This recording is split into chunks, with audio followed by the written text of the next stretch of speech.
Lovely ball, free header! বিশ্বকাপের মঞ্চে মিশরের অপেক্ষাটা ছিল দীর্ঘ, খুবই দীর্ঘ। ১৯৩৪ সালে প্রথমবার বিশ্বকাপ খেলার পর কেটে গেছে ৯২টি বছর। এর মধ্যে ৪ বার বিশ্বকাপে অংশ নিলেও জয়ের দেখা পায়নি উত্তর আফ্রিকার এ দেশটি। অবশেষে শেষ হলো সেই অপেক্ষার। তারকা ফরোয়ার্ড মোহাম্মদ সালাহ ও ওমর মারমুশের নেতৃত্বে বিশ্বকাপে নিজেদের প্রথম জয় তুলে নিয়েছে মিশর।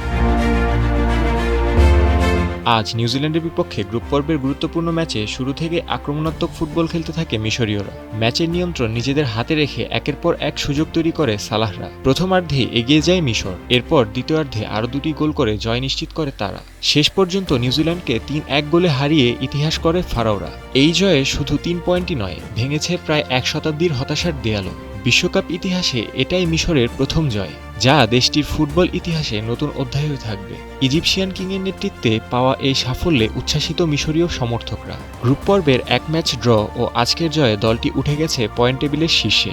আগামী ২৭ জুন পয়েন্ট টেবিলের দ্বিতীয় স্থানে থাকা ইরানের মুখোমুখি হতে যাচ্ছে সালার দল। শাফায়েত নূর, টাইমস টুডে।